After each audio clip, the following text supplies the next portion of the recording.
Bismillahirrahmanirrahim. Assalamu alaikum dear students. Today my lecture is on residue of a function at pole of order n. सबसे पहले हम definition देखेंगे कि किसी भी पोल के ऊपर रेजिड्यू क्या होता है।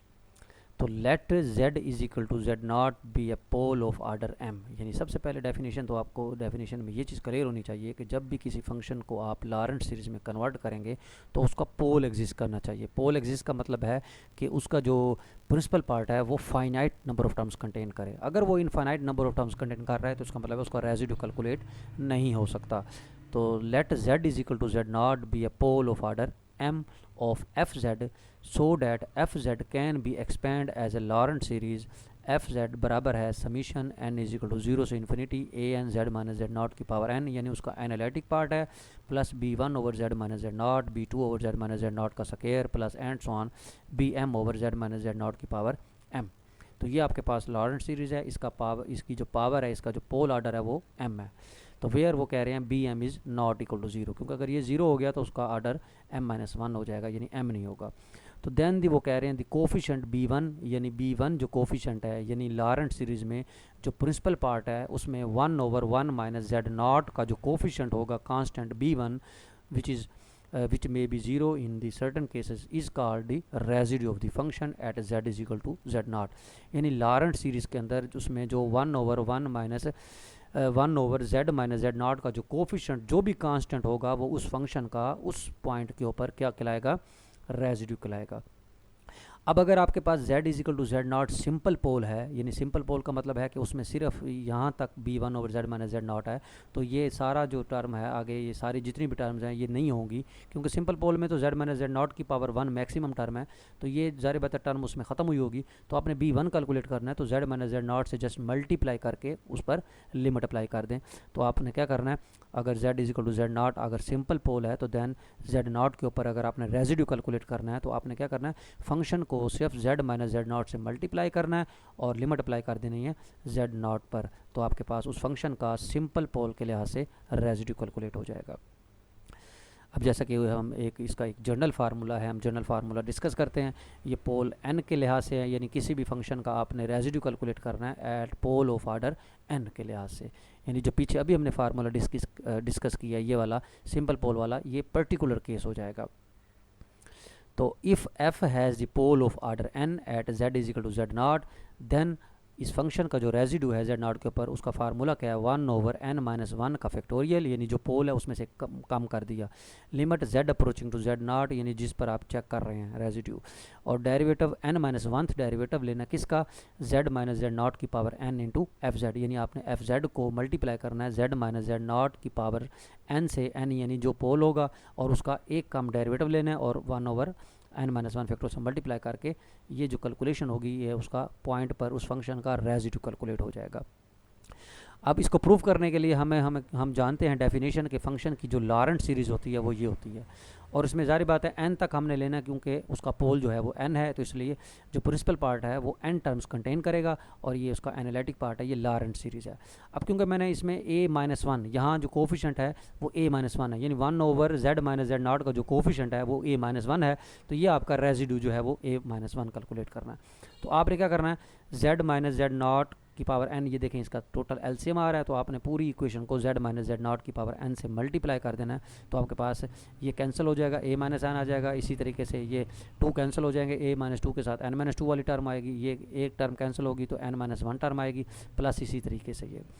अब क्योंकि आपने a-1 कैलकुलेट करना है तो इसके साथ पोलिनोमियल टर्म देखें n-1 पावर के साथ है। अब डिफरेंशियल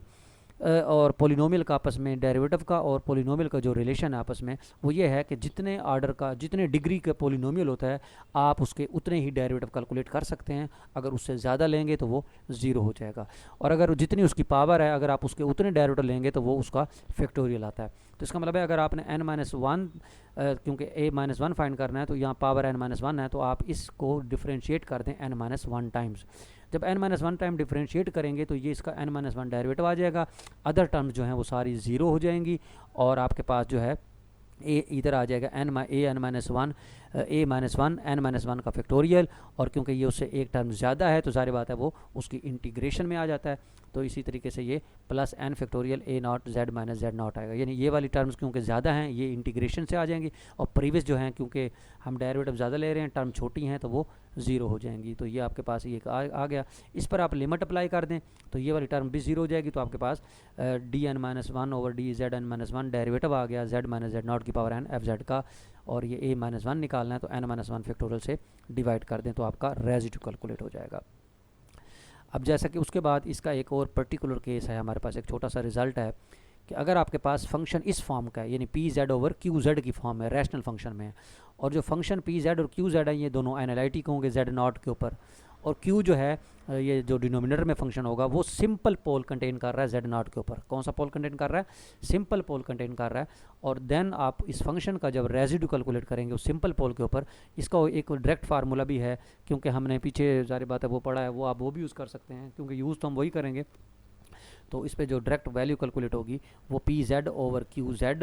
यानी उसका जब रेजिड्यू कैलकुलेट करेंगे तो वो जो जिस पॉइंट पर कर रहे हैं वो पॉइंट आपने पुट कर देना है ऊपर वाले फंक्शन में, पी जेड की जगह पी जेड नॉट हो जाएगा, और नीचे वाले फंक्शन का डेरिवेटिव लेकर आपने उसमें पॉइंट पुट करना है, यानी P Z not over Q prime Z not हो जाएगा। अब जैसे देखें जेड नॉट की आपके पास जो डेफिनेशन है सिंगुलर इसके जेड नॉट पर जो हमने रेजिड्यू कैलकुलेट किया सिंपल पोल के लिहाज से, वो है रेजिड्यू एफ जेड नॉट बराबर होता है limit z approaching to z naught z minus z naught और गिवन फंक्शन यानी एफ जेड, उसकी इन्होंने वैल्यू पुट की है p z over q z. अब ये जेड माइनस जेड नॉट नीचे आके जब डिवाइड होगा तो ये देखें Q Z minus Q Z not over Z minus z not, तो ये आपके पास क्यू प्राइम जेड नॉट बन गया, यानी ये डेरिवेटिव बन गया। तो फार्मूला क्लियर। और उसके बाद आपने लिमिट ऊपर भी अप्लाई की, लिमिट नीचे भी अप्लाई की। ऊपर जब अप्लाई की थी तो पी जेड नॉट बन गया, नीचे अप्लाई की तो डेरिवेटिव बन गया। तो ये प्रूफ हो गया कि किसी भी फंक्शन का सिंपल पोल पर जब आप डेरिवेटिव कैलकुलेट करेंगे तो वो क्या होगा, P Z not over Q prime Z not.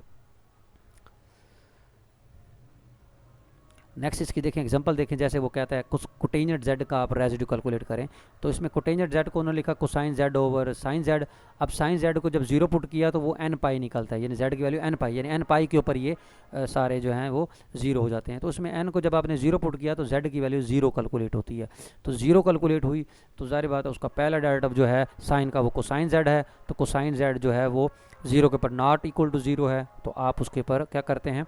आप cosine z over sine z है, ये आपका पी जेड होगा, ये आपका क्यू जेड हो गया, तो आपने इसके अंदर भी पुट कर देना है जीरो, तो कोसाइन जीरो जो है वो वन हो जाएगा, और नीचे क्योंकि साइन का डेरिवेटिव लेना है कोसाइन जेड और फिर उसमें जीरो पुट करना है, तो साइन जेड का डेरिवेटिव कोसाइन जेड और फिर उसमें जीरो पुट किया तो कोसाइन जीरो जो है वो भी वन होता है। तो दोनों आपस में सेम हो गए, कैंसल आउट हो गए, तो आंसर आपका रेजिड्यू कितना आ गया, वन कैलकुलेट हो गया। और इन्होंने एन पाई पर कैलकुलेट किया हुआ है, क्योंकि एन पाई का मतलब है पाई के जितने मल्टीपल है उस पर भी साइन जीरो होता है, तो आप एन पाई पर भी कैलकुलेट कर लेंगे तब भी आंसर वन नहीं कैलकुलेट होगा। इसी तरीके से देखें एक और एग्जांपल देख लेते हैं, मतलब आपको ये फंक्शन दिया हुआ है, देखें जेड नॉट उन्होंने दिया हुआ है ये पॉइंट यानी वन प्लस एटा, और इस पर वो कहते हैं कि ये आपने कैलकुलेट करना है इस फंक्शन का Z over Z four plus four, इसका जो जीरोज ऑफ द फंक्शन जब कैलकुलेट करेंगे इसके चार रूट निकलेंगे, उसमें से एक रूट उन्होंने दे दिया है वन प्लस एटा, और इसी के ऊपर वो कहते हैं आप रेजिड्यू कैलकुलेट करें। तो इसका पी आपका जेड बनता है और क्यू आपका जेड फोर प्लस फोर बनता है। तो आप नीचे क्यू का क्योंकि हमने डेरिवेटिव लेना होता है तो उसने लिया डेरिवेटिव, तो फोर जेड की थ्री बना, और उसमें आपने वन प्लस एटा को जब पुट करना है, यानी उसमें पहले जनरल फार्मूला बना लेगा कि जो रेजिड्यू कैलकुलेट करेगा वो होगा P Z not over Q prime Z not. तो पी जेड नॉट आपका जेड नॉट हो जाएगा, क्यू प्राइम जेड नॉट जो है वो फोर जेड नॉट की पावर थ्री हो जाएगा, तो कैंसल आउट होने के बाद one over four Z naught का स्क्वायर बनेगा। तो जेड नॉट आप जब यहाँ पुट करेंगे वन प्लस एटा, तो वन प्लस एटा को जब स्क्वायर लेंगे तो आपके पास टोटल आंसर जो आएगा वो टू एटा आएगा, और क्योंकि एटा square minus one one cancel हो गया तो ये वन ओवर एट एटा आ गया, यानी माइनस एटा ओवर एट उस फंक्शन का रेजिड्यू कैलकुलेट हो गया। Thank you very much.